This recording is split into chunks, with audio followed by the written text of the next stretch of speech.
announced yesterday that President Trump has agreed to conclude the months-long federal immigration enforcement surge in that state. Take a look.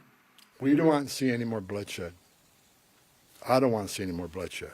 I have proposed, and President Trump has concurred, that this surge operation conclude.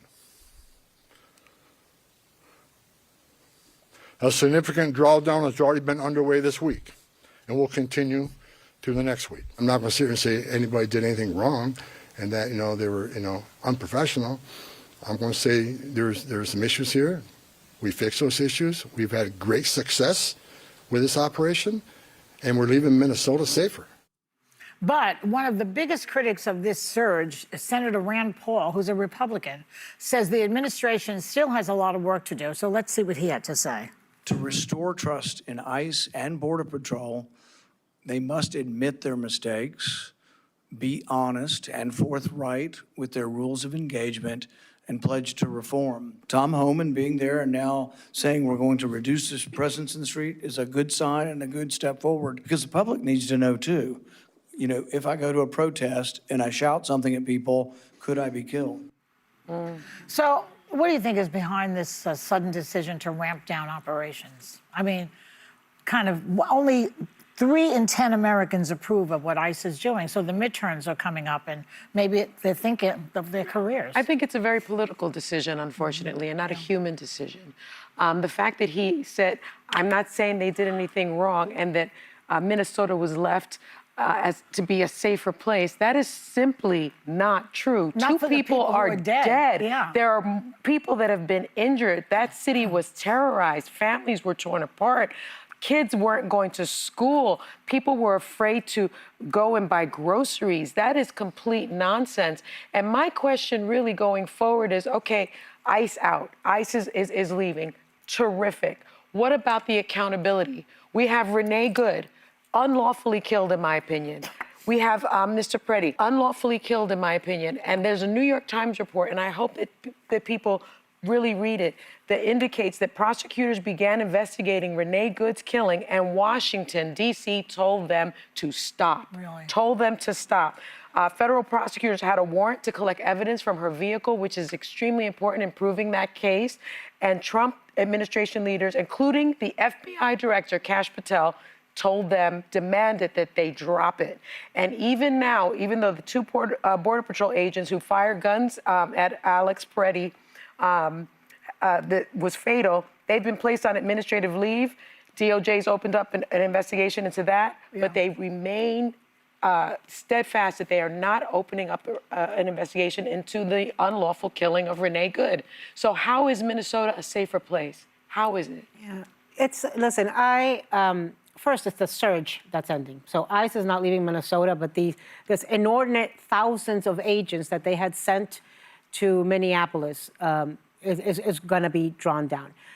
I don't think there's going to be closure in Minneapolis or in the country, frankly, until there is a thorough, unbiased investigation of the death of Will there ever be? Alex Preddy. I think if we demand it, there will be. I think that if there's a change in who is in charge of Congress, and there's actual oversight by Congress, there could be. But, it's Alex Preddy, it's Renee Good, it's Silverio Villegas, That's right. who they killed in Chicago. It's the case of Liam Ramos, the 5-year-old little boy. I think January in Minneapolis was an inflection point in this country. It was the murder of Renee Good. It was the detention and using of Liam Ramos, the 5-year-old whose face and hat we all saw. It was that followed up by the death of the murder of Alex Preddy. But what I want people to know is that there's 3,800 other Liam Ramos being held in detention centers whose names and faces we don't know, who are languishing in inhumane conditions. And there's got to be accountability. There's private prisons making all sorts of money by depriving these children and the people held from some basic things like medicine and education. I mean, this cannot continue. We cannot be the greatest country in the world. We cannot be the United States of America and be prosecuting children for things that they didn't do. Yeah. Yeah. Right. Well, I don't know what the motivation for the decision was, whether it was political or not, but I think it was the right decision. And I think this, in bright contrast, shows the difference between a Kristi Noem and a Homan. Like, not that you can agree with everything he's done, but he has experience. And one of the things that was not a prerequisite for most of the people in this administration was actual experience in the fields they've been appointed to.